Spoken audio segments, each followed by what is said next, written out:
Hello, friends. Welcome in. I hope you all are having a wonderful Tuesday. It's good to see you. Let me go ahead and go to my face. Hello, lovelies. There's so many good eggs in the chat. Hi, Toasty. Hi, Eon. Hello, and Little Bee. Thank you for the follow, friend. Welcome in. Hello, Sky and Chlor. Enjoy your lurk, love. Welcome in. And the It Gets Better page. Hello. And Anemic, thank you for being here to mod today, and Toasty, thank you for those with the mod swords. We appreciate you. Let me know if the music volume to my voice is good, if anything is wonky. If you have been to my streams on the It Gets Better channel before, obviously sorry, I bumped my mic. Background is different. I've moved into a new office, and it was my first time resetting up my scenes for the It Gets Better program in the new space with the new setup. So things may not be in tip-top technical position. Poetic Sloth Girl, thank you for the follow, friend. Welcome into the It Gets Better page.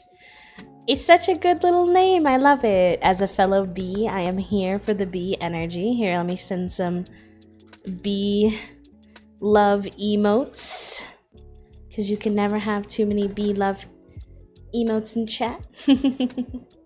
But how is everyone doing? How's your Tuesday going? I always love to see how chat's doing, how everyone's feeling today before we slide into any gaming and conversation.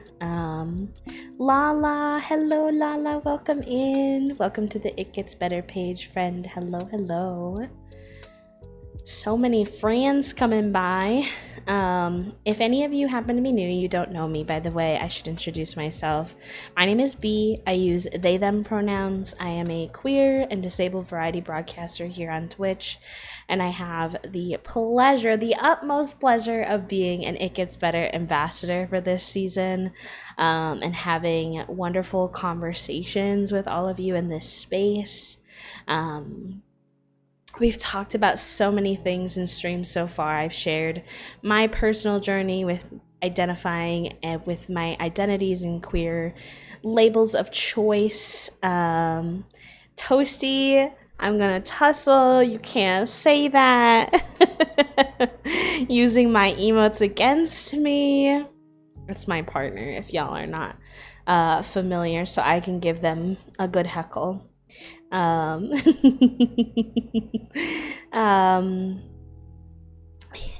We've talked about I am in a trans relationship, and we talked a little bit about what that means and what that looks like. We had a wonderful panel of guests last month where we talked about how being non-binary is different for every single person, and that you have to get to know people to understand what it means to be non-binary to them. So it has been a beautiful, wonderful journey so far, and I'm excited for today. Lala, it's okay, friend, no worries. We're happy to have you here. I hope you're having a good Tuesday. And yes, all of the friends who are following to enjoy my stream today, there are a bunch of other wonderful It Gets Better ambassadors who host shows on this channel and talk about things related to queerness. If you need more of that energy in your life, then this is the place to be. Involve myself in chat, but it's lovely to be here and learn about the page in general. Yes, please feel free to lurk. I know for a lot of people, this time of day in particular, if you're like US based, is the middle of the work day for a lot of folks. So a work and lurk is super valid, and I hope that I can keep you company. E-Bug, wait, I got your gift today. My wonderful moderator and friend E-Bug sent me the cutest care package, and I thought I would actually show you all before we get into our chats and stuff how cute this is. Get you a friend who sends you cute things. Look, they got me jam. I got jam. And I got little plushies. Little bee. Look at his little mouth. Him so cute. And then I got, this is one of my favorites. Look at this. I got a little bee squish. I have one right here too, but a little baby bee squish. I'm gonna put him on my backpack with my sucrose pin. This is one of my favorites too. Look at this little frog they drew me. And my favorite is, they gave him a little booty line. They gave him a little booty under his little feet. Very cute. Very cute. And then just a bunch of snacks and some face masks. It was very sweet. I got some face masks.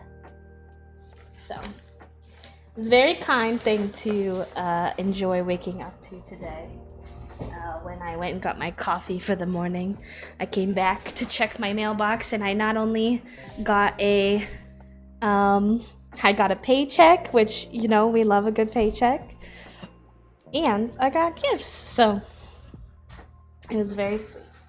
Let me put my jam down back in the box so I don't, knowing me, I would knock it off the desk, and then there would be jam on the floor, and it would be a whole big thing. Yeah, everything got here safely. Nothing was damaged, so absolutely wonderful. Thank you, E.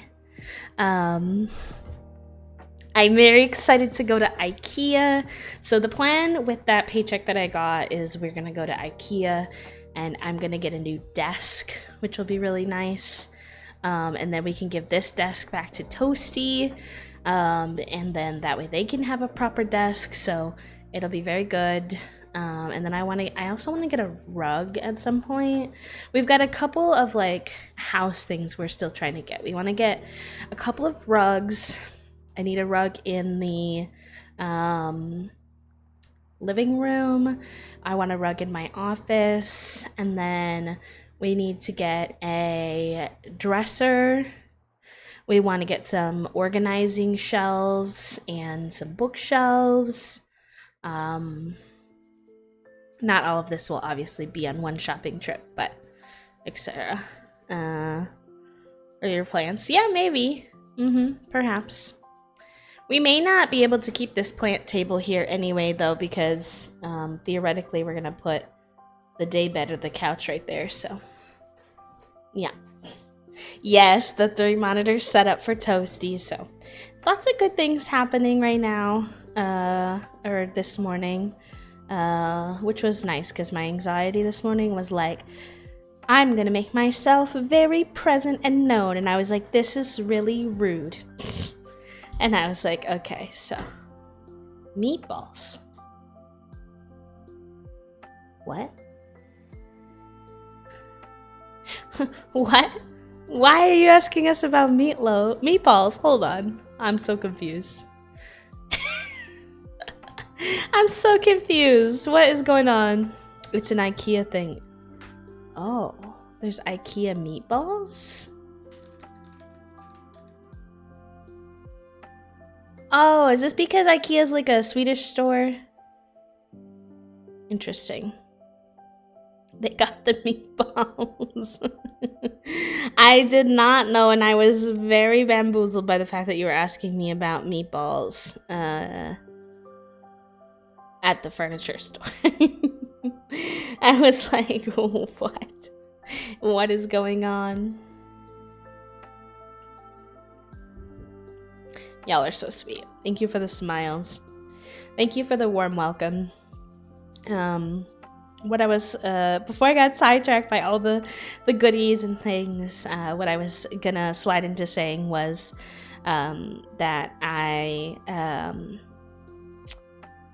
don't know what the message was, so I don't know why it was deleted low-key. I missed it, but I trust. I have faith.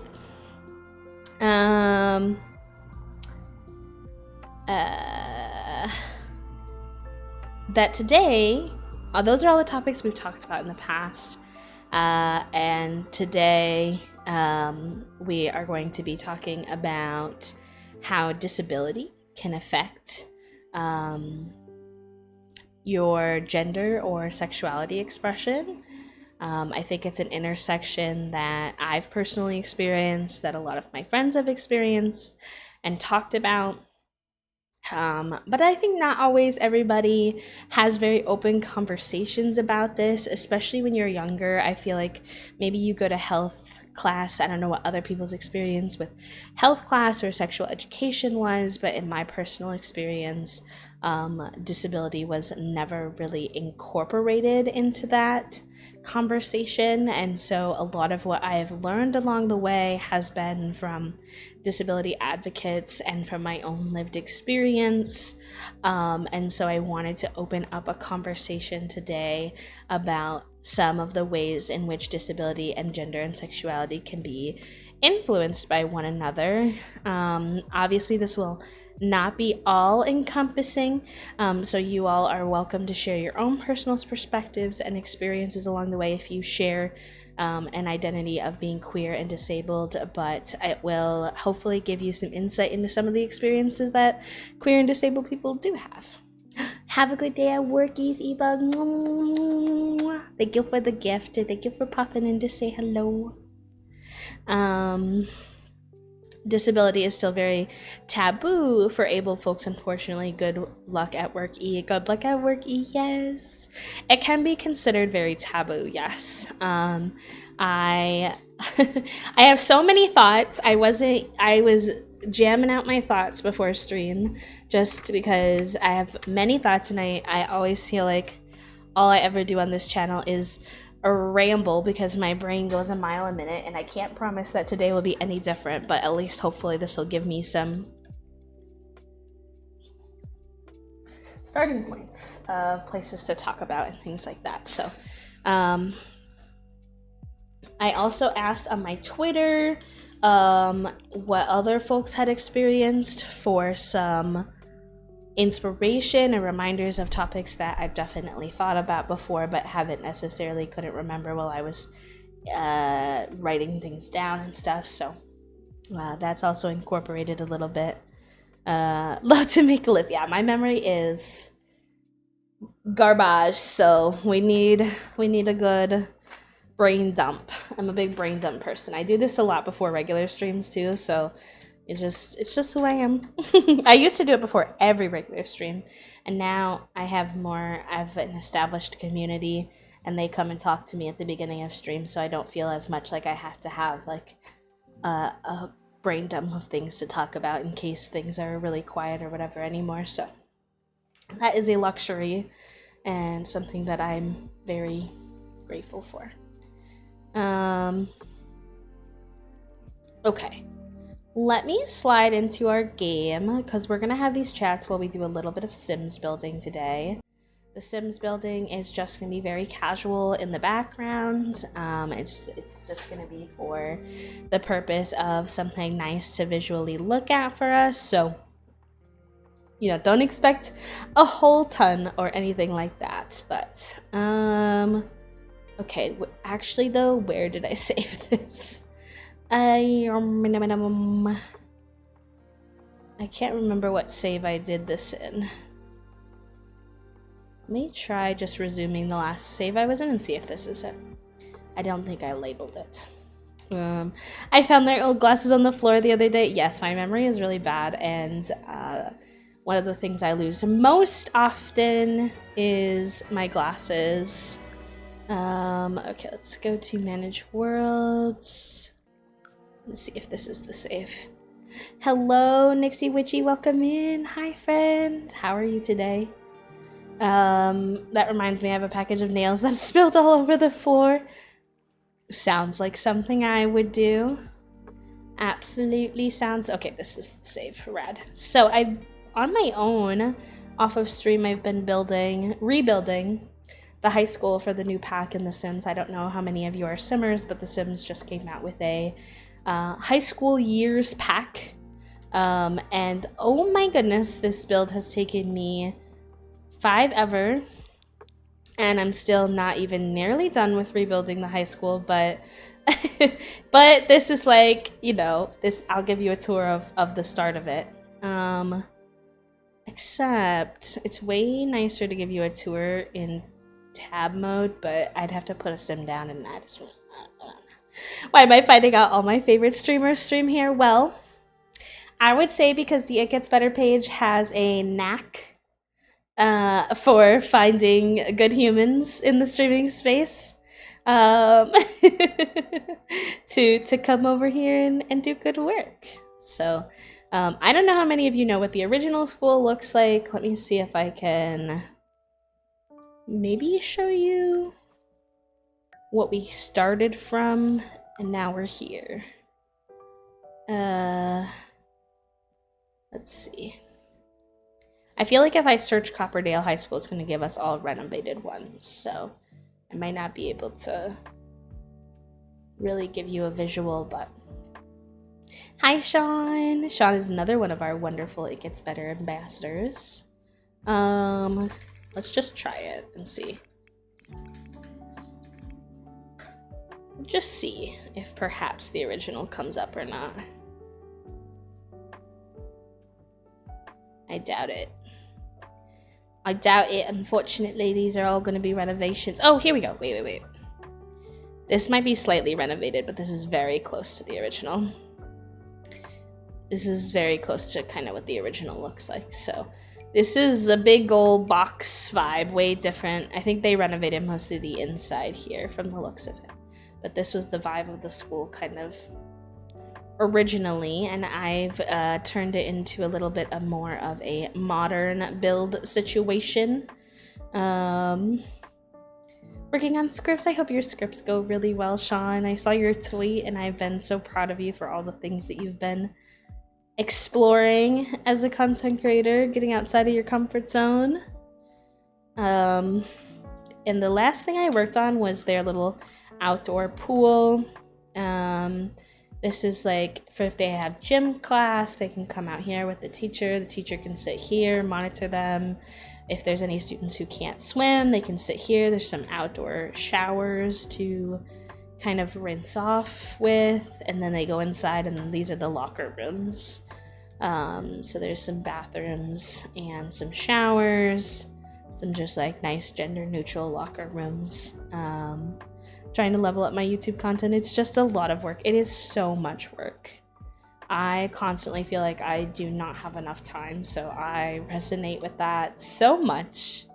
I wish I had the answers. But yeah, I tried to make them nice and gender neutral, so the only difference between the two sides is just that this one has showers and this one has bathrooms, depending on what you need.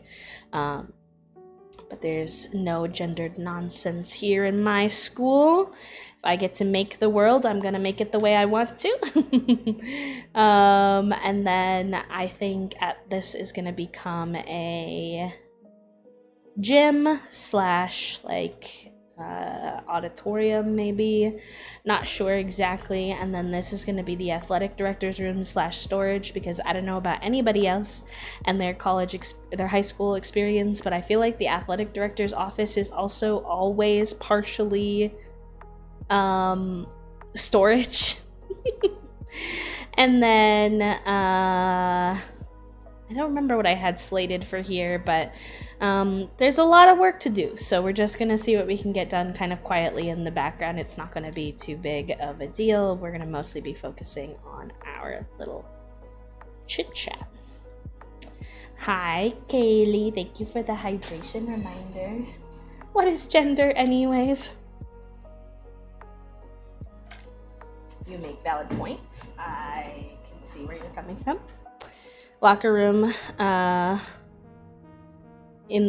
yes, that is true. I have it disconnected at the bare minimum. I do think that is very weird, of a thing that they do in high schools, where, the locker room is, the athletics director's room is often, in the locker room, which I think is quite strange. Let's see, we need a platform. But it needs to be diagonal. Here we go. Here we go. Why does that delete the wall? I don't want that to delete the wall. What if I can mess with this? Be combining their love for education, interior design, gaming, and community. Hey now. That might be true. Perhaps. Maybe. My school is like that too. So weird. I'm just happy we had stalls in ours, so I got to change in there. Yeah, the stalls are nice. That is helpful for anyone who gets uncomfy with the public setting situation, because I relate to that as well. Nixie, thank you so much for this sub for the It Gets Better channel. Let's go. Let's go. Thank you so much. I hope you enjoy your It Gets Better emotes and your ad-free viewing, friend. Alright, so we need to add a door into this room. So that's what I was doing, because this was a pre-built lot, so there's a lot of platforms, and I'm not that good at navigating how to use the platforms, but I'm making it work the best that I know how. So we need a platform here, otherwise I don't think they could step into this office. Sure, Jan. Wait, what? What? Okay. Abigail and Star do not like my plum. Listen, bestie. Sometimes you just gotta take what you can get. So then we need a door here. Let's use this one, maybe? It looks kind of awkward with the... Do I make this step like a single step? Is that kind of weird? A little bit, but it might just have to be what it is. Perhaps I build like a wall around it? I don't know. Abby is weird anyways. She eats rocks. You said it, not me. You said it, not me. I don't... Maybe I just like...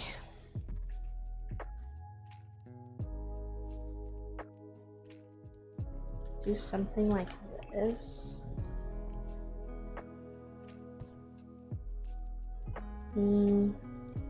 That just might be more weird. I don't know. Working with platforms always gets my brain a little like confuzzled. I think we're gonna do that. I'm gonna make it work. She does eat rocks for sure. Oh boy. Okay. So on to our topic for today. Just I'm gonna slide into that because I know we only have 2 hours and I have lots of things I want to share. So I'm just gonna kind of build as we go along.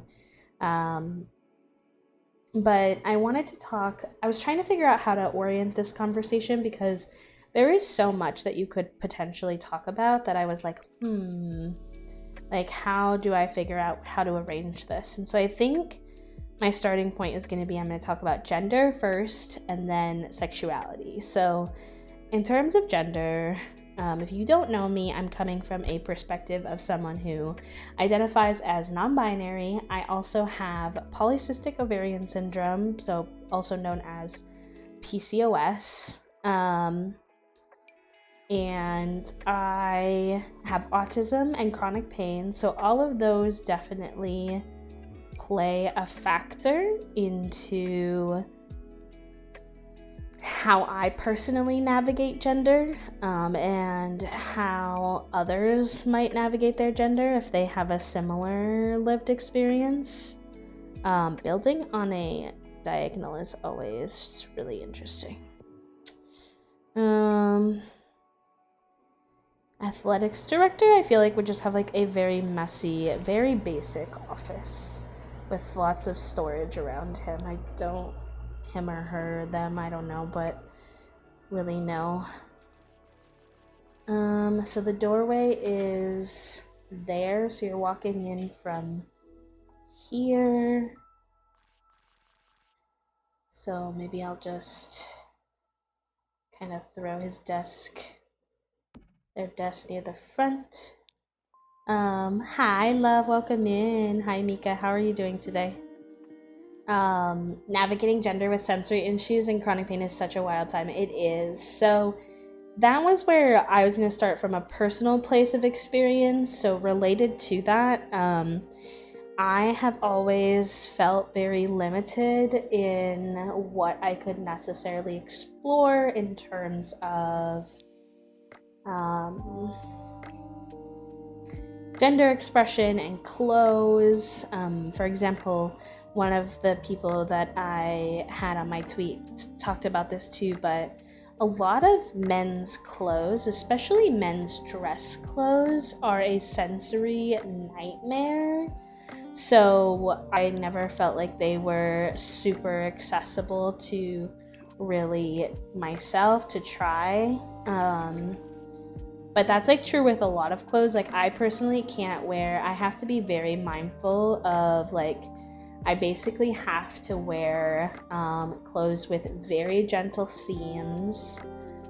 They can't be too tight.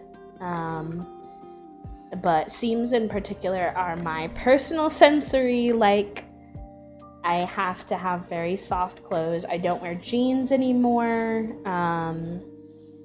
I don't really wear much other than like joggers and stuff, and that can be kind of hard because also in a professional environment, there's a lot of expectations for what is deemed professional. And I feel like as a femme presenting person, there's expectations for, you know, a lot of materials and clothing that are very not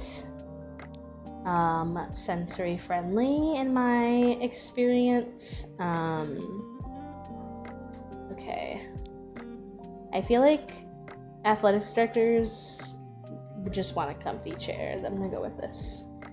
And then I'm also fat or plus size, so that also definitely plays an element into it too, like, you know, in terms of clothes that are comfortable and within my price range and all of that. But I'm not super here to talk about that today, but it does relate because I have PCOS, and part of PCOS is weight gain. So they all are very interconnected. Picking fabric is so tough. Polyester doesn't breathe very well, and sweaty clothes are their own sensory nightmare, but any fabric that's rougher. Yes, I agree with that as well. I hate sweating. It is an absolute sensory hell. Excuse me, sorry. Wait, no, didn't say that. Erase. Absolute sensory nightmare, and so I have to be very mindful. So that winds up being like a lot of comfy sweaters, a lot of soft joggers, a lot of like, I used to wear leggings, but even those can be too tight depending on how they're made. Everyone forgot how to hear for a second. Exactly.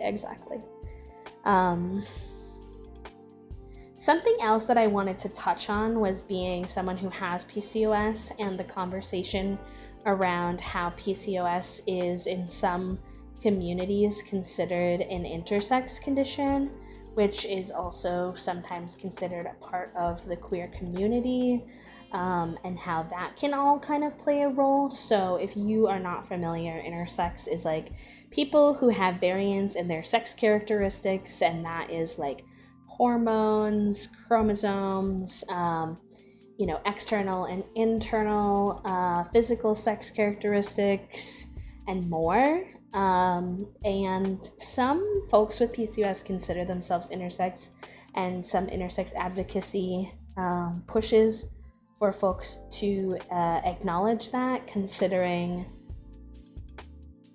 you know, there is like anti-intersex, anti-queer, anti-non-binary, etc. Sentiments in the medical realm, in society in general, and related to that, if we were to, do we give them the soccer? Kind of big. It looks too little kitty, but for a second I was here for it.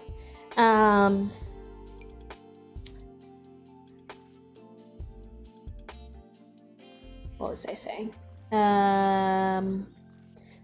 There's a lot of anti-intersex, anti-queer, all of this ish in the world. And if we were to accept PCOS as more of an intersex condition more consistently, then that would mean that as a society we would have to be more inclusive of intersex people. We would have to change our medical practices and a lot of other things, because there would all of a sudden be way more intersex people, like recognized as intersex people. And so that has always played a part in my perception of my gender, and my experiences with medical professionals, and all of this kind of stuff. So, and I know for some others too, if I personally identify as non-binary, but I have folks who shared their perspective on Twitter and talked about PCOS can have and I'm talking about a condition that I have because this is the experience that I can speak to most readily, but there is also a ton of other conditions that I'm sure also affect people in similar or slightly different ways. But someone talked a little bit about how if you aren't non-binary, if you're AFAB and you identify as like cis woman, and then you're experiencing things like additional hair growth and body fat distribution that is in a more quote-unquote masculine way, etc. For some people, they said that they felt very much like a broken girl because they couldn't fit society's expectations of hyper-femininity without a lot of extra effort on their part as well. I realize I don't have my BB.move objects on, and you simply cannot build without your BB.move objects on. I want to make this person's desk like nice and messy. I liked the soccer lamp. I liked it too. I just think it looked like more of a kid's home lamp. When I got my hormone testing for PCOS, I was literally told that I was the top 95% and had the testosterone of a teenage boy. It's so weird to think people just writing that off as means nothing in terms of gender expression. Exactly. And in terms of sex.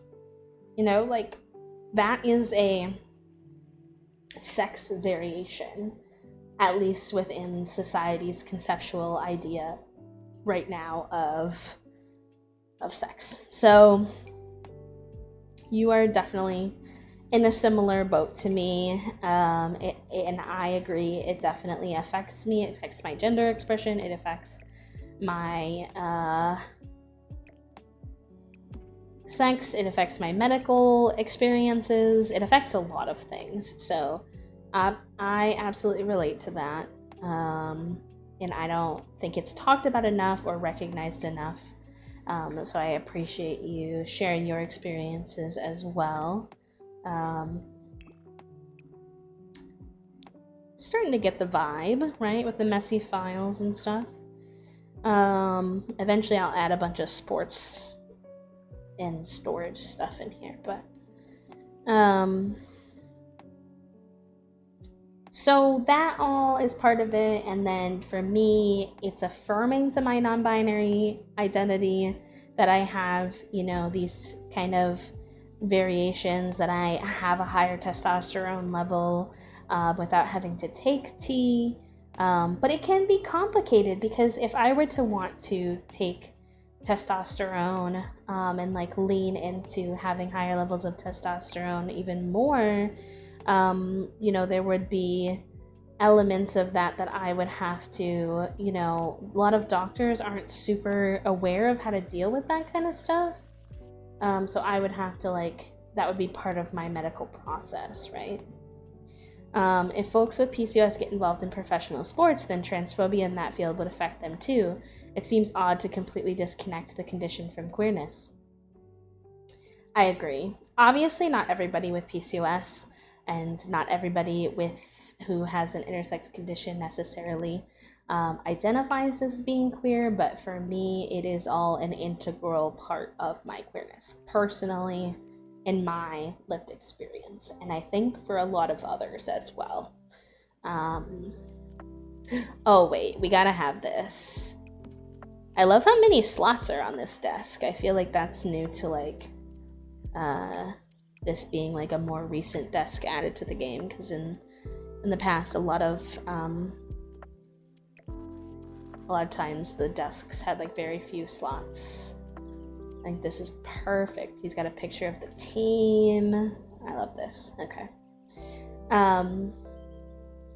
So other things that I wanted to dive a little bit deeper into, and we talked about this a little bit, but physical pain, right, and chronic pain. So for myself, I talked about how this looks like I need to wear soft clothes, with seams that aren't too tight. I talked about, some certain fabrics being inaccessible, but this can also look like, for some people, mobility struggles. So if you don't have the mobility to do certain buttons, certain ties, certain zippers, there may be clothing styles that you would love to explore, but it would take away your independence in order to necessarily have the opportunity to explore it, because you don't want to have to ask someone to help you with the buttons or the zippers or the ties every single time that you want to put those clothes on. Or even if it's not like the buttons or anything like that, but just like the way you might have to step into the piece of clothing, etc. So that's something that, like, gender diverse, disabled folks who have mobility issues might have to think about, that the average queer person may not have to think about. And related to this, one that I got a lot of feedback on, and I personally also experience, is the inaccessibility of binders for a lot of disabled folks as well. Oh yeah, I like what you said, Anemic. Like, true, a lot of femme clothes have the expectation of more elaborate undergarments, which can be tough to have the energy for every day. True. And if they incorporate any element of, I think a lot of times there's like Spanx and like other things that there's this like societal expectation for certain body types. So sometimes we feel this obligation in order to be perceived femininely that we have to wear these types of things. Obviously that's not true, but if we're talking about within the society that we currently live in. I'm trying to think of what the commands are to unlock the debug items. Ignore bb.show hidden objects. Wait, I don't feel like they're working. Hold on. Testing sheets on bb.ignore. No. Show hidden objects. bb.ignore gameplay unlocks entitlement. bb.show live edit objects. Alright, there we go. I wanted a coffee mug on the desk somewhere. It's a little on his mouse, but I think it works. No, it's okay. Okay. Thank y'all. A lot of those undergarments are also made of the most miserably uncomfortable materials from a sensory perspective too. Yes, and they're too tight. They're just too tight for a lot of disabled folks for comfort as well. Finding tights was so hard for me, and they still make me uncomfortable some days. Same. Similar experience with even dress pants. I personally find to be very inaccessible myself, because they're typically such a stiff material. So even though that's a more socially acceptable type of less, I guess, feminine presenting option, I still don't find them comfortable enough. Fastenings in the weird places can't be done without help or pain. Yep. All of this is exactly what I've experienced as well. And what I was talking about a little bit before was that a lot of people who responded to me, and I've also experienced this, is binders being really inaccessible, right? So if you are someone who wants to bind to feel more gender euphoria, to feel more comfortable, a lot of times, unfortunately, binders are not safe or really uncomfortable and painful for disabled folks. So for myself, for example, I already experience a lot of chronic rib pain. And so the idea that I would bind and potentially make my rib pain even worse is just like not all that feasible, unfortunately. And so that kind of takes that option off the table for me, which is really unfortunate, right? Because I would love to be given that choice, and not feel limited in that way. But, you know, what can you do? I can't really change where I'm at with things. Maurice's has a nice slip-on dress pants with smoother fabric in my experience, but yeah, I can't imagine putting on a binder with my wrist shoulder issues. Even bras are hard to put on. And I bet for some people they can't wear bras in that. You know, people are probably judgmental about that, which is its own problem, etc. So binders are one that a lot of people can't access, you know, whether that's physical disability or financial reasons, etc. I feel like that garbage box is just like too big. And I want to put it so that the garbage symbol isn't really... No rule can't school. Thank you for the follow, friend. Welcome into the It Gets Better page. I don't want that big logo on. And then let's put this down.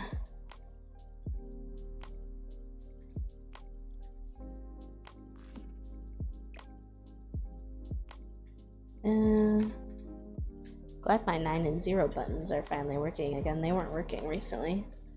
Something like that. We'll fuss with it. I feel that the closest I can get to a binder is a tight sports bra, and even that can be hard. I'm working on sewing bras that are more like cropped tank with pads, but like, why don't those already exist? So annoying. And it's so hard because in some cases they do exist, but they're not financially accessible or easily, like, you know, easy to get.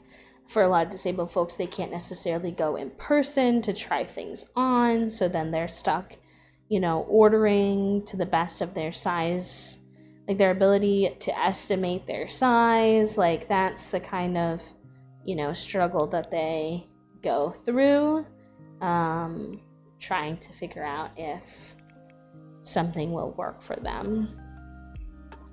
And obviously, if you don't know, maybe it's important to like note the effect of, like, for example, if you're US based, there is a ton of limitations on financial abilities for disabled folks. So that affects very much what you could purchase and try. Like, you know, you're not allowed to have, I believe, more than $2,000 in savings as a disabled person in the US. Otherwise, you can have your disability benefits removed from you. And with that being said, like, obviously in today's economic status, that doesn't make any sense, right? Because $2,000 is literally maybe 1 month's worth of rent, maybe, depending on where you live for a lot of people. And so, you know, that puts disabled people in a very weird position, that we can't have a lot of funds. And because we can't have a lot of funds, we don't want to, you know, potentially waste those funds trying things for gender expression. I pretty much have to stick with bralettes these days because the clasps are just beyond me, and the sheer number of looks I've gotten for not being properly dressed for outside the house is very demotivating. Yes, I get that. A lot of people wear no bra or a bralette for an accessibility reason, and a lot of people will judge you for or that. It's kind of like sport, but that didn't really bring much up. No, I just want like sport. That's what is happening?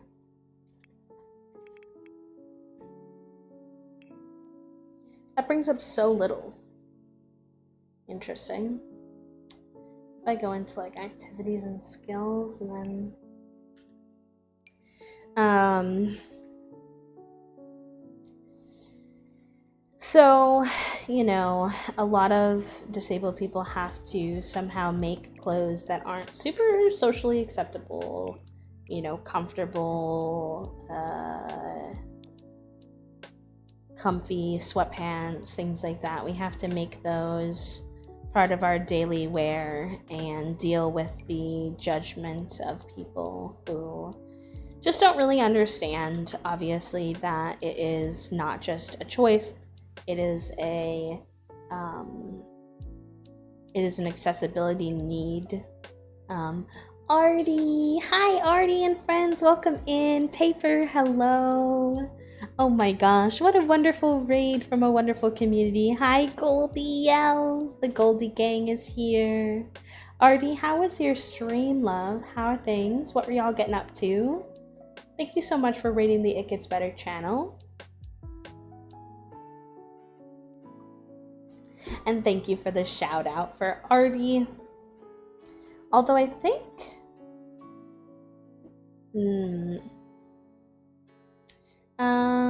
interesting. Do you want to try that, Anemic, without the @ I know that the @ tags Artie, but I think it's going into the link for some reason and breaking their link. Artie is a wonderful queer disabled creator as well, so if you don't know them and you want to go show them some love, absolutely 10 out of 10 would recommend. Wonderful human. Artie, I hope you had the best, most wonderful stream.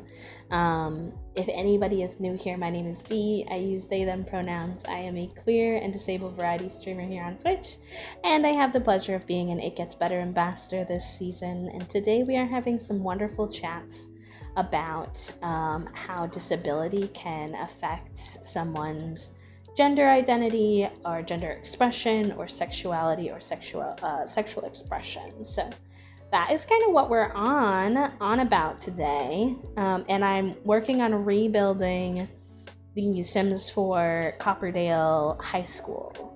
And I'm working on a little athletics director's office right now. So that's kind of what we're up to. But if any of you need to raid and run, if you need to go rest, eat, etc. post stream, self-care and decompression is so important. So just know that we appreciate your presence here and that there's super much no pressure if you need to do a little lurk or anything like that. This will be like an old busted down one that they've taken off the lot for usage, maybe. Yeah, I like that. Your high school is so amazing. Thank you, Artie. So the next thing that I was kind of thinking about talking about was the effect of limited spoons, or if you don't know what spoons, it's kind of like a chronic illness term for like limited energy is the best way I think I could describe it. And how limited energy and limited spoons might mean that someone can't necessarily manage to express their gender in a affirming way, because whatever that affirming manner might be might require too many spoons. So it might require them to, let's say, if you're someone who there might be like a hairstyle perhaps that you would really like to have, but instead you wind up chopping your hair really short and keeping it super simple because you just don't have the energy every day, and you know it would get kind of snarled up and just kind of too exhausting to deal with when you were in the middle of chronic pain flare-ups. But that hairstyle you might feel like you have to get might not be the most affirming to you, it might not be the most comfortable gender-wise, but it is what you have to do to be more accessible to yourself as a disabled person, for example. Yeah, makeup, personal grooming, shaving, styling, that all takes a lot of energy. On the contrary, or not quite the opposite, but related to that, I think I've also seen people have sort of an opposite experience. I thought really quickly to Jessica Kelgren Fozard, if any of you watch her on YouTube. She is a queer and disabled creator who loves vintage clothes and wears elaborate dresses and things like that, and sometimes gets like judgmental comments from people being like, you don't have enough energy to do basic day-to-day tasks and you need help with those, you need a carer, but you have energy to you know, do all of this vintage makeup and hair and stuff. And they criticize her for how she chooses to expend her limited spoons, her limited energy. She gets a lot of critiques on that. And it's just really interesting because obviously able-bodied people would never get criticized for doing so. And so it's just something that she talks about, how it's just something that is important to her. It makes her feel comfortable in her own skin. She's not a gender diverse content creator as far as I know, but she does just generally speak about how it just makes her more comfortable as a person to do that. And somebody else commented that on my tweet about how like it's important enough to them and they recognize that, you know, life is too short not to take time to express the way that makes them most comfortable. Donuts paw. Oh, hi Donuts. Hold on, I'll see if I can scoop him.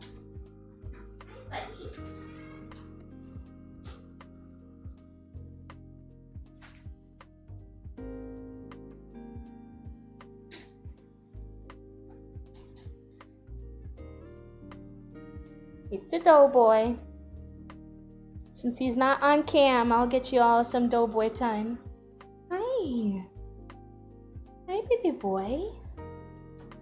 Can you say hi to the It Gets Better page? He says, Dad, can you put me down?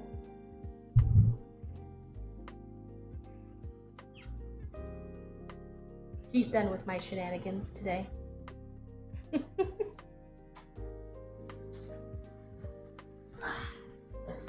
There he be. Not him sitting down right in front of the camera. Well, you get Donut's feet, I guess. You get Donut's foots.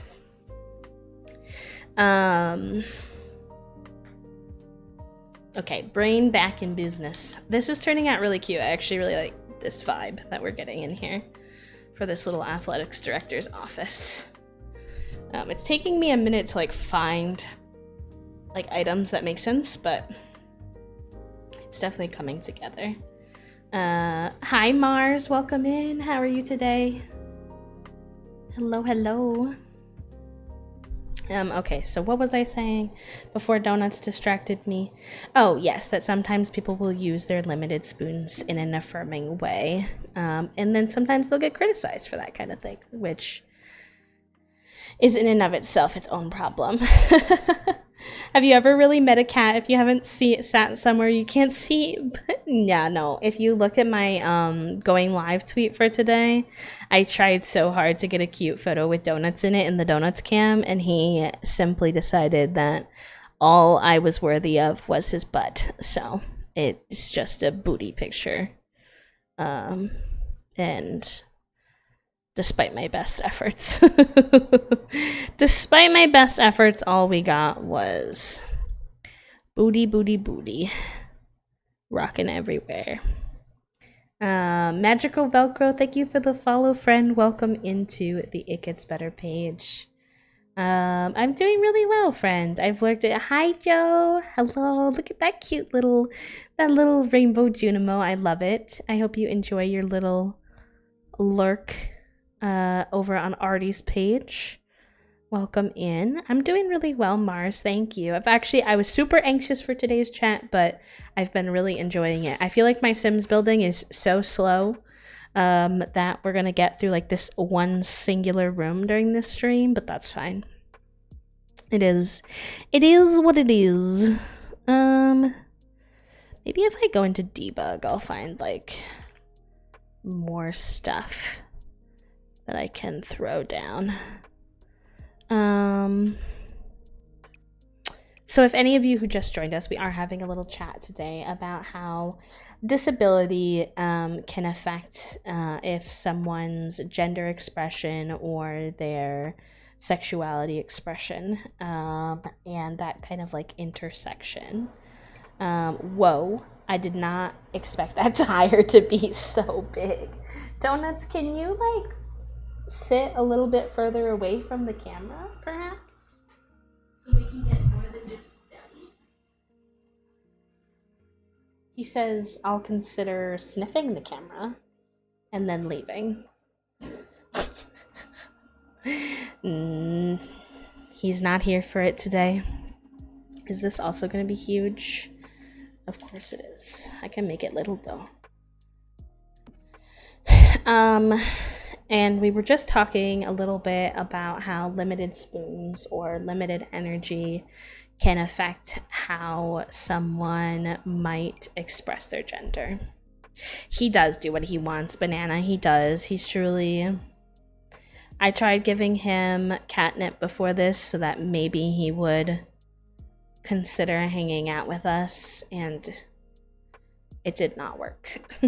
He's grumpy right now because I think Toasty just went into therapy and they shut the door when they're in therapy, obviously, to have a bit of privacy. And Donuts does not like when he does not have access to every room in the house, unfortunately.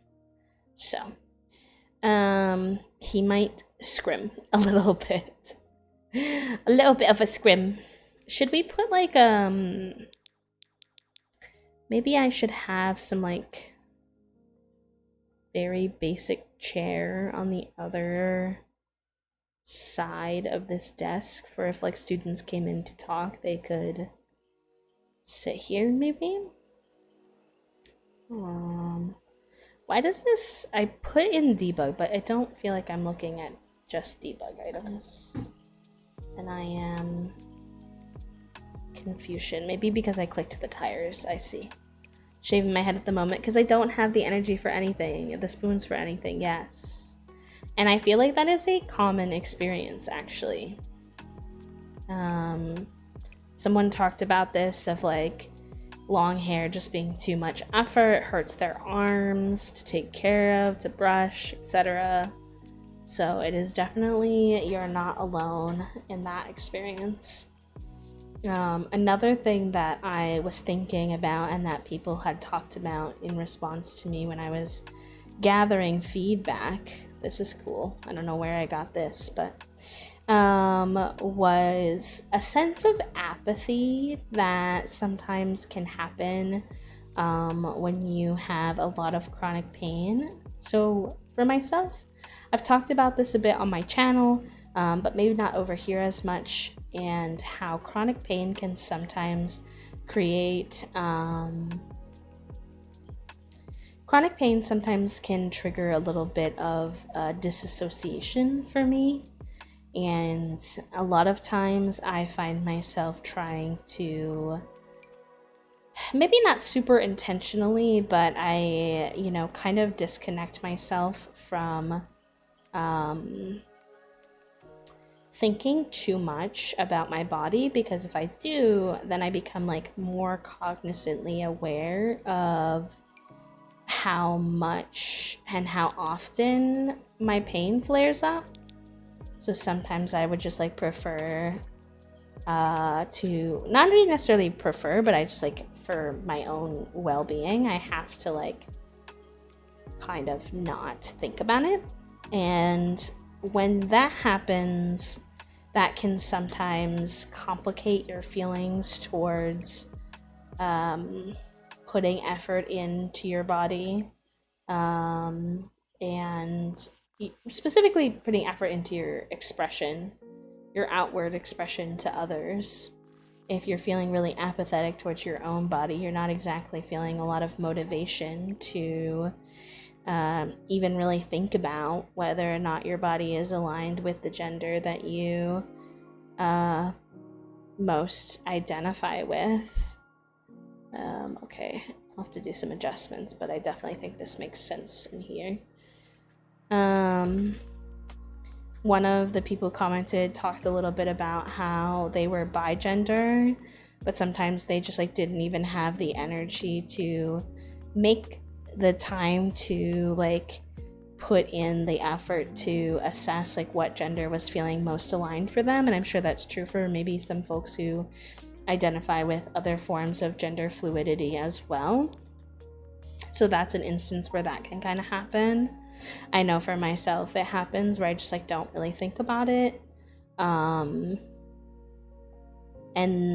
like you might think that that's a good thing because for some people they have to put a lot of effort into expressing themselves in a way that aligns with their preferred gender expression, and it can be, but you know, there's being gender diverse and just in general, like queerness and whatnot. Like euphoria is a huge part of the experience. Like you don't only want to, we talk about this a lot as a community, but not wanting to only be associated with gender dysphoria and discomfort we might feel with our assigned gender at birth, but also the euphoria and the comfort found in moments where we get to express ourselves the way that actually feels the most comfortable. And when you're feeling really apathetic towards everything, then that doesn't really put you in a position to get to experience that all too often. And that can kind of be really stinky, at least in my experience. So it's not all it's cracked up to be to feel very apathetic towards your body and your sense of self. There's only so much room for what I can handle. Yeah, and that definitely ties into kind of what I'm saying and how I feel sometimes as well, Lala. So that's definitely a part of all of it. That will not fit. Maybe I'll put this like on display here. So that's a lot of the ways that I think about how sexuality might connect with disability. I don't know if any of you have any experiences that you would like to touch on that are different from anything that I might have mentioned, that I didn't get to, or that I didn't cover in a way that like kind of connects to how you're feeling in terms of particularly gender expression. And you are more than welcome to share your thoughts, your experiences, if you feel comfortable doing so. But otherwise, I also wanted to touch base a little bit on sexuality and sexual expression and how that might be affected by disability, chronic pain, neurodivergence, etc. And I didn't find that I had quite as much to necessarily say when it came to this particular thing, but definitely still some. I wish I could find more easily, like, let's go into the high school items and see what we find that's a little more sports related. Can put this kind of thing for the athletic director kind of showing off their awards, perhaps. Oh, I already have that one.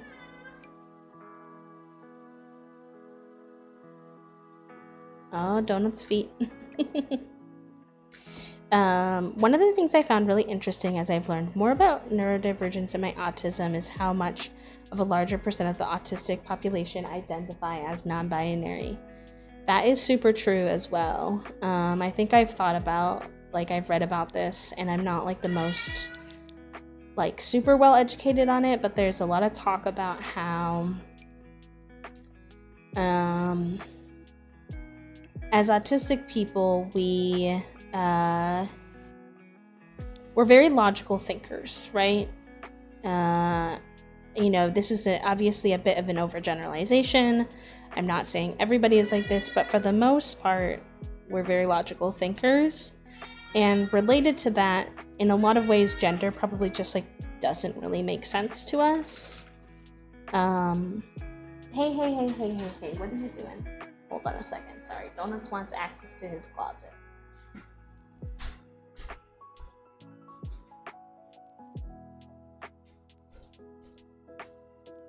If I don't give him access to his closet, he will start trying to cause trouble so that I'll give him what he wants.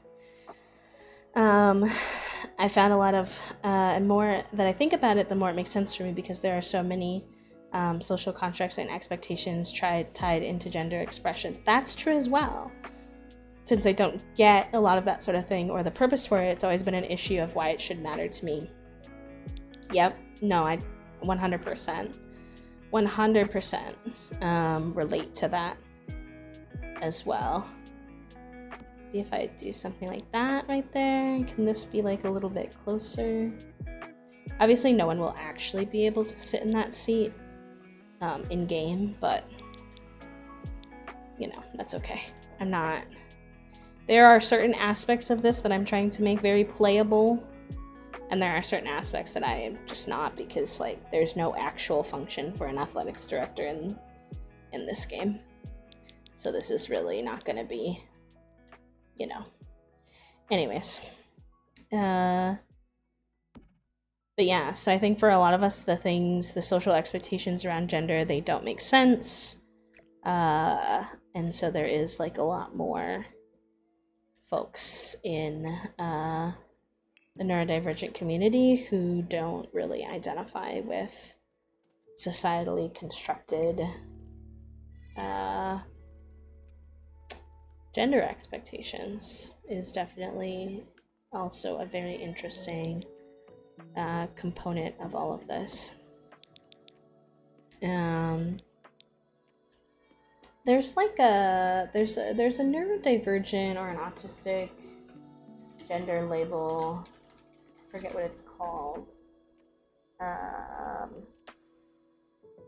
It's audi-gender or something. Yeah. Audi-gender is a term for when a person perceives their experience of gender is influenced by their autism. For example, if something about their gender is influenced by a special interest, a sensory experience, or a disconnect from neurotypical definition of gender, not usually used as someone's whole identity, but a part of it, though someone may use this as their only identifier. Not available for allistic, or i.e. non-autistic people. It says autism shapes a unique understanding and experience with gender identity. Audi-gender describes this unique experience with gender and gender constructs which relate to social constructs. An Audi-gender person can identify with any gender identity or expression, but all relate on the experience of autism fundamentally shaping this experience. And then this person wrote this, but they are an individual person. They said, I diagnosed autistic and I identify as Audi-gender, and my gender expression differs from my gender experience. My experience of gender is agender, but I express my gender based on how I'm most comfortable communicating my identity to others in context. Gender experience is complex and fluid, and my gender experience shifts through different experiences of life. And then this last person says, Audi-gender is the feeling that an innate gender does not make sense to me, and that is compounded by my autisticness of perceiving the social world in a neurodivergent way. I use this term to explain how my autism and non-binary identities overlap and influence each other. Just as I am wholly autistic, not a person with autism, I am wholly non-binary. It makes sense that they cannot be completely detangled from each other in my life. So I think that's also a really interesting concept related to all of this. Hello, Zuber, welcome in. I was also reading, so I'm sorry I missed any messages while I was reading a little bit about what Audi-gender is, but welcome in. Hello, hello. For me, there's the N add of cultural connection to gender performances. I'm Latin, but femme presenting because that is what keeps me safe. So I'm expected to perform certain tasks in a family setting, and I hate it. Yes. I obviously don't experience this as a white non-binary person, but culture does play a big part in people's expression of not only gender and sexuality, but their disability and how different communities perceive disability, in terms of how open you can be about being a disabled person, etc. It all very much interconnects. Yeah, of course, Lala. The imposter syndrome that comes with not looking non-binary enough is wild. Why should there be a not? Well, because, you know, non-binary is not just a third gender, but a lot of folks kind of talk about it in such a way that makes it seem almost like it is, which is most certainly harmful. But so related to some of this, one of the things, oh, they already made this for me. Let me put that up instead then. Just go ahead and beep boop bop these away. And then put these up here. Maybe I'll make this a little bigger. Is it like hanging weird? I think it's okay. So then I asked about sexuality as well. And while I didn't have as much to talk about with sexuality, I do still think it is pertinent. So one of the big conversations that we had about how sexuality can be influenced by disability is the way that society doesn't really see disabled people as sexual beings, as people who would be interested or capable of engaging in sexual acts. So as a result of that, there is this really interesting intersection of disabled people being inherently labeled as asexual, which is obviously not true. That obviously not all disabled people are asexual, but it is a really weird spot to be in when you are a disabled person who also identifies as being asexual. And okay, who put this cute gay cat in this game? And you deserve a raise. And that is my personal experience. I personally identify as both disabled and asexual. Hi, Donuts. Can I help you, sir? He just wants to scream today.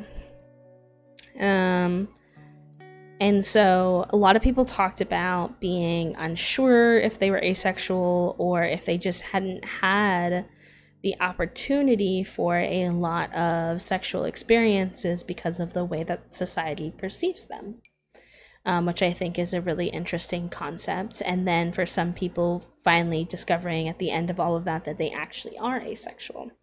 And this is particularly interesting because I think it's compounded by the fact that a lot of people misinterpret asexuality as not necessarily what it actually is, because asexuality has to do with sexual attraction, and a lot of people associate it with sexual behavior.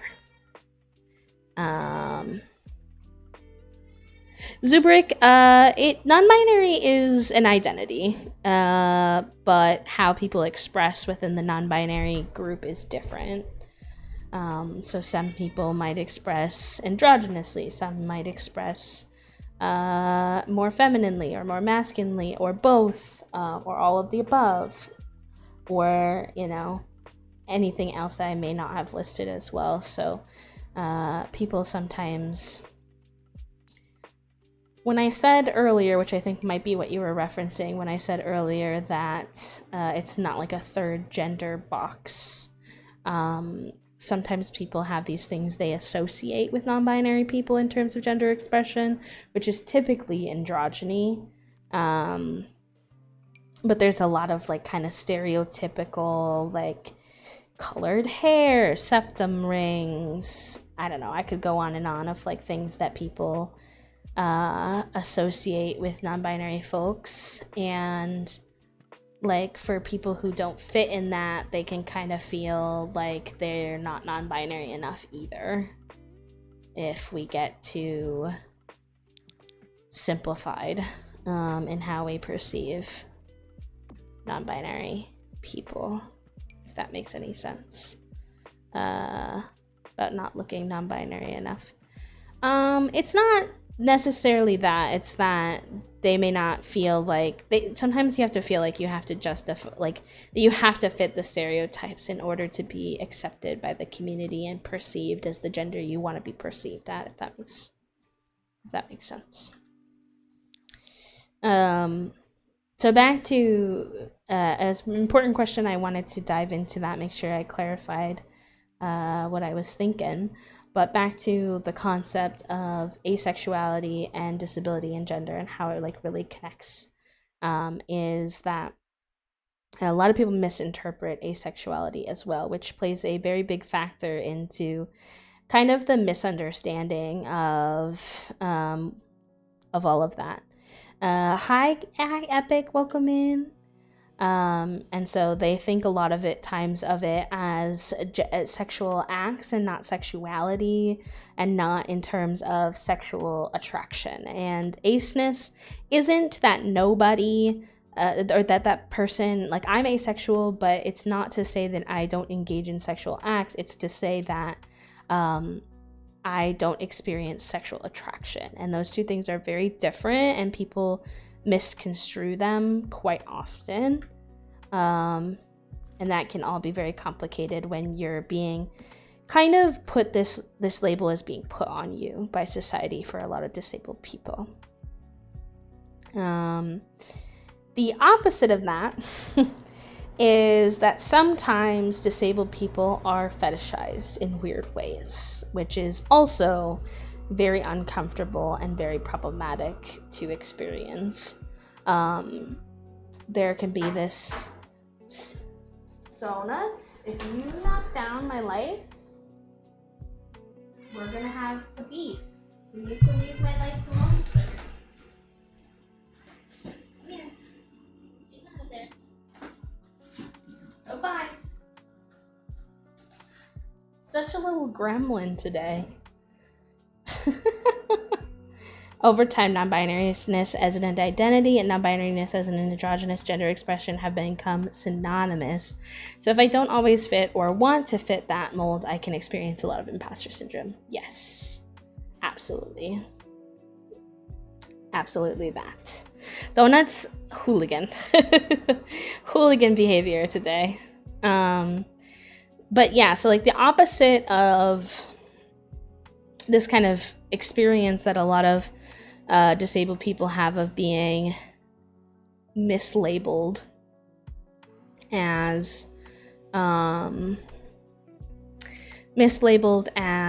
asexual is that sometimes they're fetishized, and sometimes people seek out relationships, or specifically sexual relationships, with disabled people for really dangerous and harmful reasons of wanting to sort of take advantage of disabled people who they think may not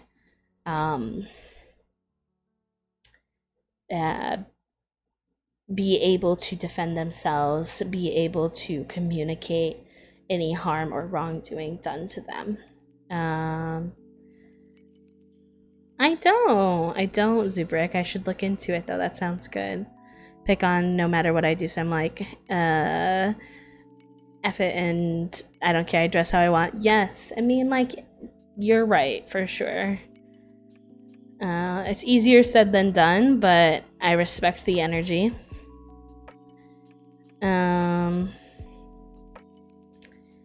So that someone was talking about that on the tweet, and they were talking about how that can make you feel really uneasy as a disabled person whenever you get into an interaction with someone who's expressing an interest in potentially having a intimate relationship with you, that can make you feel very uneasy and like hesitant, and like you want to really assess what this person's intentions are, and that can make you feel not very trusting of people who approach you and express an interest in a relationship with you. Should I have like a window in here? Why is this door behaving weird? Let me grab like one of the little baby windows I have, just so this person would get like a little bit of light in their office. I definitely felt like I play into stereotypes by being demisexual and disabled. There are plenty of disabled folks that want to engage in community and have hookups. Yes.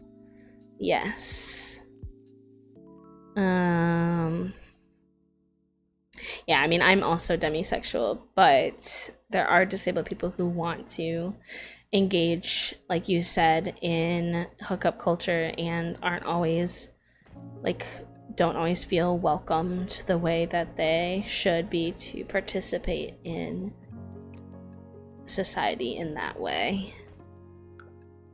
Let's put these little things in here. That will kind of like occupy this wall. Oh wait, let's put them here instead. And the athletics director could peek out and like check on how the pool class is going and things like that through that, so I like that. I think this is getting pretty close to done. Let's find like maybe a little rug, maybe like a little trash can, and then I think it's looking pretty vibey. Trash can. I misspelled that. And then the other thing that a lot of people talked about was kind of, and I hinted at this at the beginning of our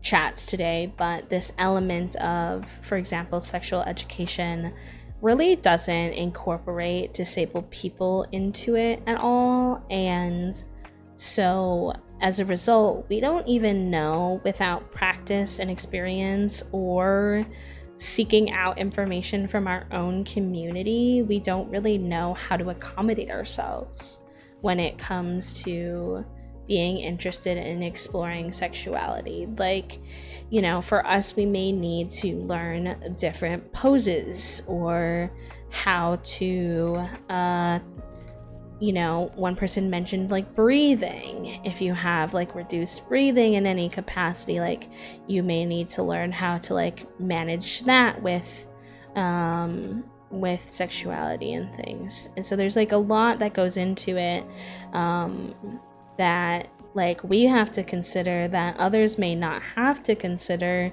that puts us in a weird position because it's just not talked about. And we really have to figure it out on our own. And that can be really stinky. That can really make it tough for us because the information is just not readily accessible. And chronic pain can affect the types of activities you might be comfortable getting involved in terms of flare-ups, you know, like there might be certain activities that would have to be really worth it for you, and you'd have to calculate the effects that might have on you for days to come after it. Is it a worthy endeavor for you in that moment, and hope to have a partner who understands that you saying maybe that the act isn't worth it for you that day because it's going to keep you from doing a lot of other things that you want to do isn't you saying you don't see them as attractive, or you don't want to engage with them in that way. Like, a lot of times, I guess there's people who take it very personally, and all you're trying to express is, I have a limited amount of energy, and in this moment, unfortunately, I don't think it makes sense for me to expend that energy on this activity. And while that can kind of suck, it's just a reality that we have to face, you know? The level of communication is needed. Like, I gotta give my warning that my hips might decide to dislocate. Exactly. And again, we come across like financial struggles that can be a part of this. So for instance, sometimes there's maybe accommodations you could get via like different tools you might use during sex. Like, I know that some people, there's different types of things that can hold you if you have mobility issues, or different tools you can use to engage with your partner if if your own like body can't do those things.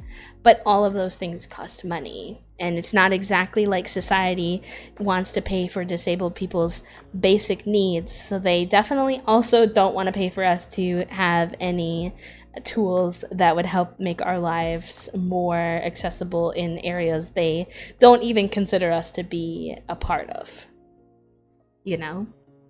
So, like, finding a partner who's willing to take that time with you to explore and be understanding, and who will accommodate you and learn with you, is so hard, How do you ask questions about that, or where to look, especially if you have a high degree of social anxiety, right? Like, everything that I've personally learned has been from disabled content creators who have the comfort level to talk about these things. Everything I've learned has been from them, and I owe them so much gratitude. But that is so much unpaid labor that they do. And they can only speak to their lived experience, because this is not a collection of information. They're doing what I'm doing, which is sharing what they know, what they've learned from other people, which is just like not enough. It's already hard enough finding folks who are open to queerness, but being open to disability on top of that is a whole nother level. And I found it to be a bit difficult too, because I personally, most of my disabilities are invisible unless I talk about them. Now, granted, I don't shut up, so I talk about them a lot, but that's just not true for everybody. And as a result, I found myself in situations where hookup culture just felt inaccessible to me, even if I wanted to participate, because I can't just hop in and do it. I need to there needs to be preparation, there needs to be consideration, I need to communicate with you a lot of limitations, etc. So that is just okay, even if I wanted to participate in this kind of culture, which personally, as a demisexual person, I don't, but even if I wanted to, I really don't know if I could. Hi Menji, welcome in, thank you for hanging out. Thank you. So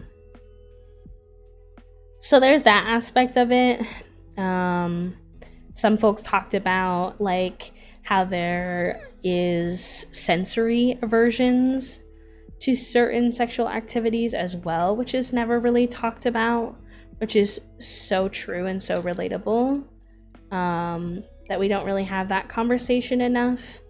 There are certain acts that for folks with sensory sensitivities and neurodivergencies just aren't pleasant. And it's hard because it might be something that your partner really enjoys, and it might just never be on the table for you. And then it's a conversation of are you comfortable with your partner getting that somewhere else, or does that partner have to be willing to kind of give that particular act up? And that all is a messy conversation to navigate as well. I don't know if anyone else experiences this, but I sometimes find that my autism, jinx, sensory aversion here, yes, that my autism and sensory issues impact my level of sexual interest too. Like, I'm always asexual, but my level of sensory sensitivity can seriously impact the degree to which it started out for me. Hold on a second. To which I'm sex repulsed because of all the complex sensory issues involved. Yes. Non-monogamy is a blessing in my world, but I know that's not for everyone. I am also non-monogamous, so that's not really an issue that I personally face. And by an issue, I mean like, if I'm not able to offer my partner something that they enjoy, they can always get that somewhere else. But that's not obviously the case for everybody, which I think is important to acknowledge. And it feels weird to explain it. Yeah, it does. I mean, I don't have the answers for that. Part of my solution has frankly been to essentially only date people who are also neurodivergent and won't find that information to be that surprising or confusing to process. But I obviously know that that is not, a very all-encompassing solution either for folks. So I'm not gonna be able to sit here and provide you all the answers today, but in bare minimum, I hope that I make anybody who's hanging out who has experienced these things in any capacity feel less alone, and to know that they are not the only ones trying to navigate this kind of stuff. I think that's the bare minimum of my hopes for today's chat that we've been having. Maybe I put these over here. Just kind of maybe let them overlap a little bit, and then I like this as like, it's kind of sporty, but it also could be a spot where the director could like hang up their stuff, which I think is nice. Okay. Those two do not want to be laid over the top of each other. Maybe just don't look too close. I'm thankful for that I have a partner and I've been together for a long time, so we can have these conversations now. But it was very hard in the beginning because I had no idea how to communicate it. True. Also, being immunocompromised severely limits our options as well. Even if I was comfortable with my partner doing that, she can't really at this point in time without putting me at risk. That's also true, especially during, obviously, this pandemic that we're living through. Puts disabled and immunocompromised people in a weird position because of the risks associated with a lot of these activities, as well as if you don't have a long-term partner, how are you meant to, in the current set of circumstances we find ourselves in, how are you really meant to find someone to explore dating with, right? Because it's not really safe for us to go out and about, and understandably not a lot of people are super comfortable with having your first meetup being at one or another's houses, like, which safety wise there's good reason for that, but what position does it put disabled people in to even make friends or find community or date if they can't even get out of the house at the moment for a number of safety reasons, is something I think a lot of people just don't even have to think about. But we obviously do. And so we're left with a lot of online dating options, and while I think online dating options are just as valid as any other form of dating, it's how I met my partner and some of my partners that I've dated. they're not the safest and most accessible either sometimes. So it all can be quite a bit of a sort of hot mess express type of situation. I don't know what you can say, but sensory deprivation, hold on, I have, yeah, hold on a second. I have like the filters on, so I'm just trying to see what you said.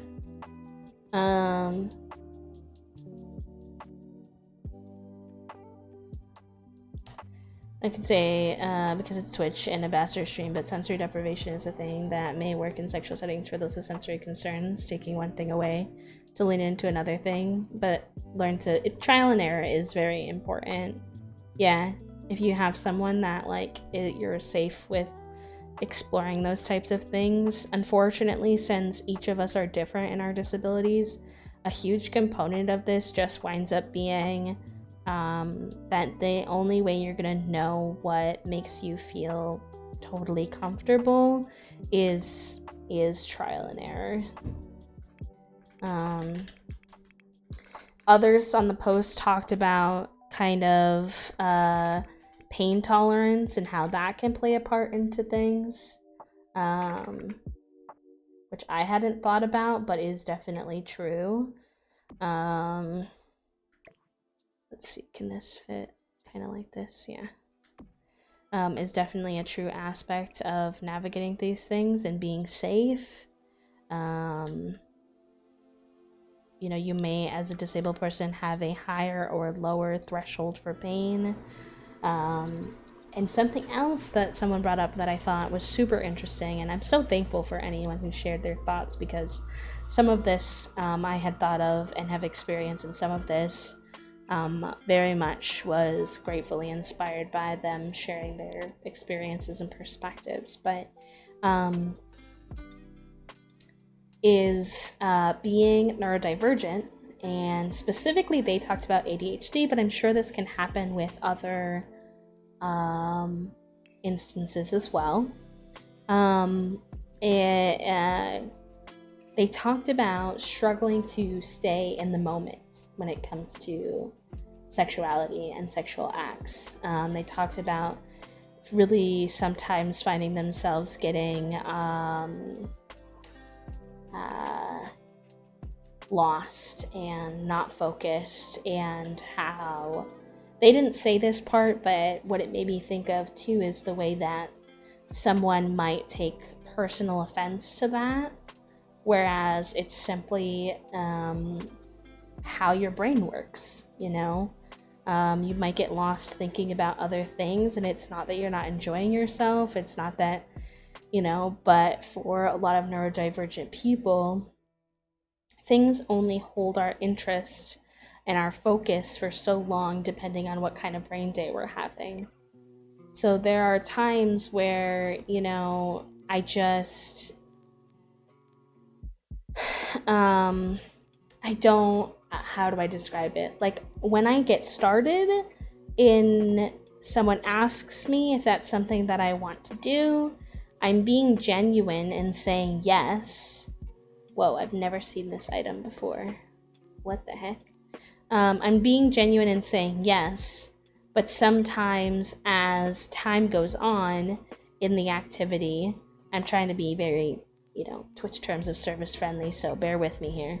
But in times, as time goes on in the activity, in a sense, like sometimes my mind kind of changes. I get not really as invested or interested as I was when I started, but finding the confidence to communicate that and trying not to offend someone who maybe isn't neurodivergent and won't really understand that you genuinely were interested when you got started, but the interest has faded as you've gotten into the activity, is a big challenge that I've experienced as well. I felt that I've never thought about it as being being connected to my ADHD, but it makes sense. Yeah. I think this is done.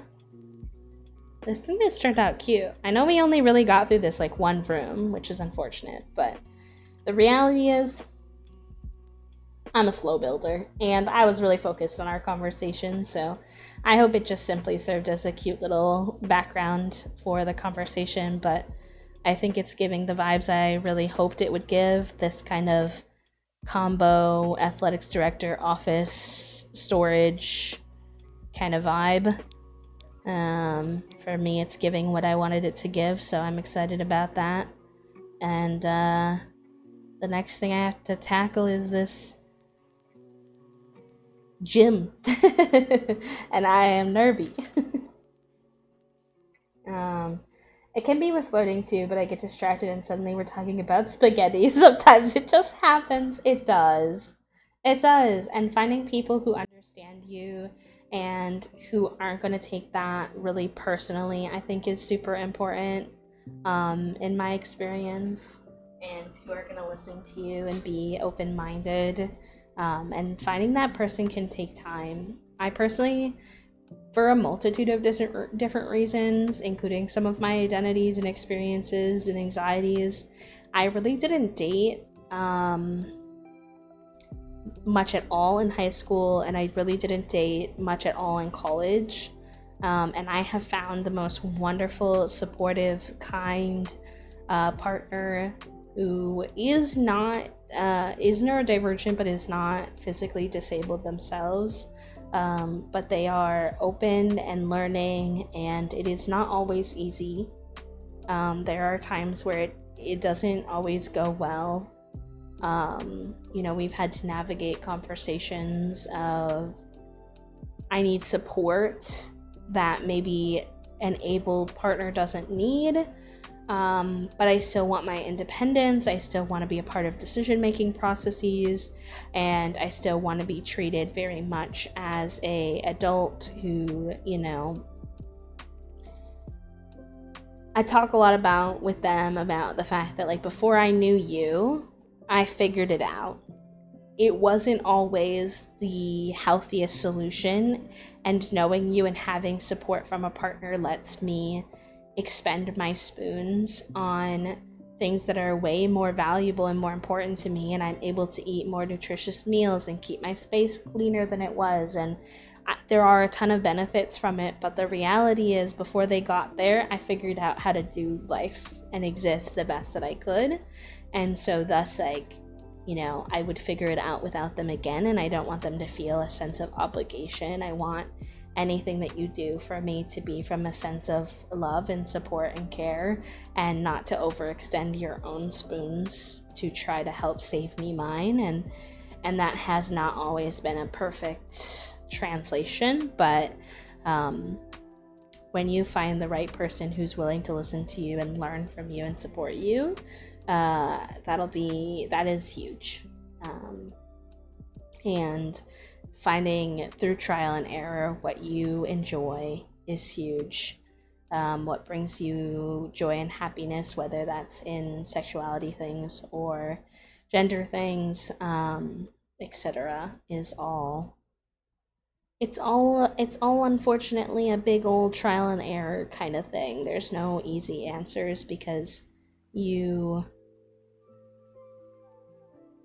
are your own unique person. Your partner is their own unique person or people, that you have to kind of figure that out with. So just do your best. Don't give up. Don't feel like there's nobody out there for you, or nobody who will understand you or be willing to learn about your disability and be accommodating, because there is. There is people out there, I promise.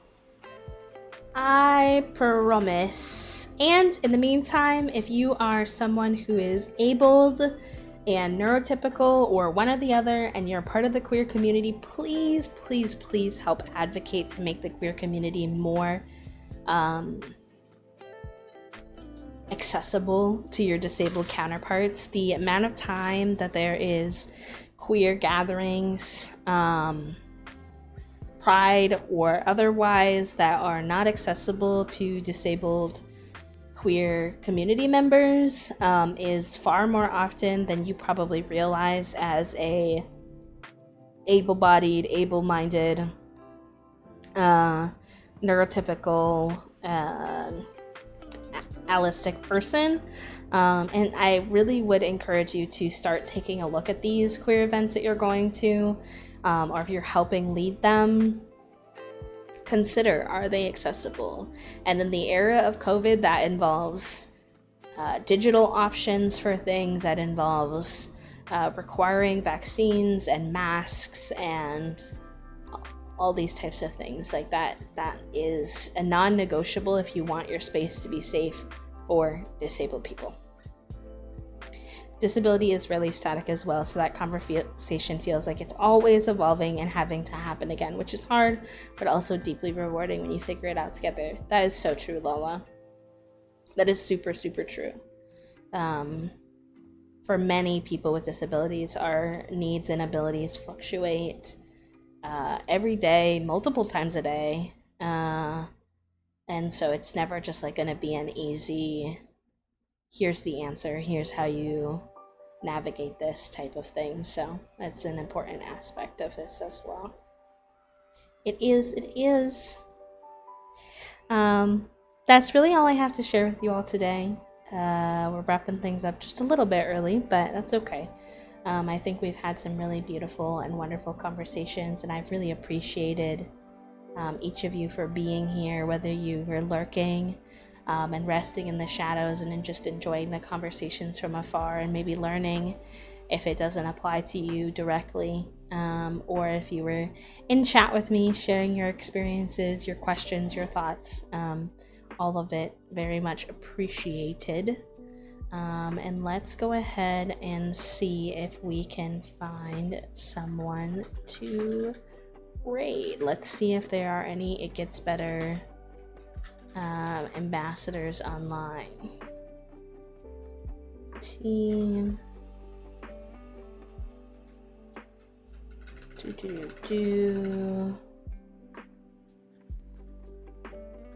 it the right link? Yeah, we do. We do have some folks online. So let's go see who we can give a little raid to.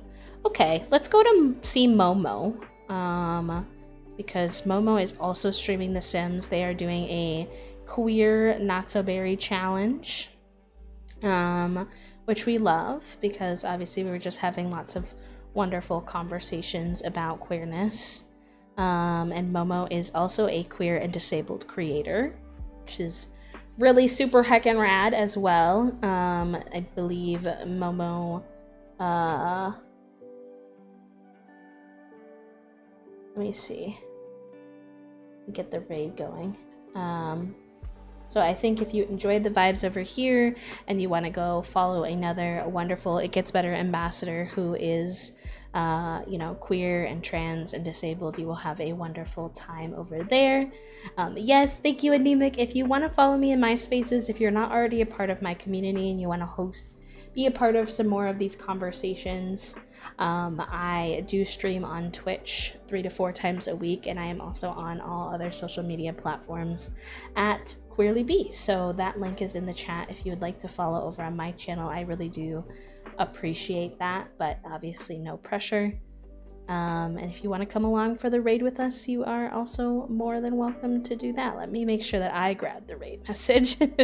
Let me make sure that I grab it really quick. But thank you for being here with me today, y'all.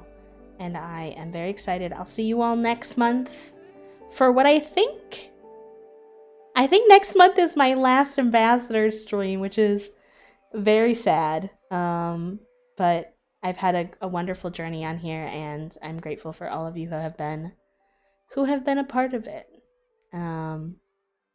So yeah. Bye, y'all. Thank you so much. Have a good rest of your day.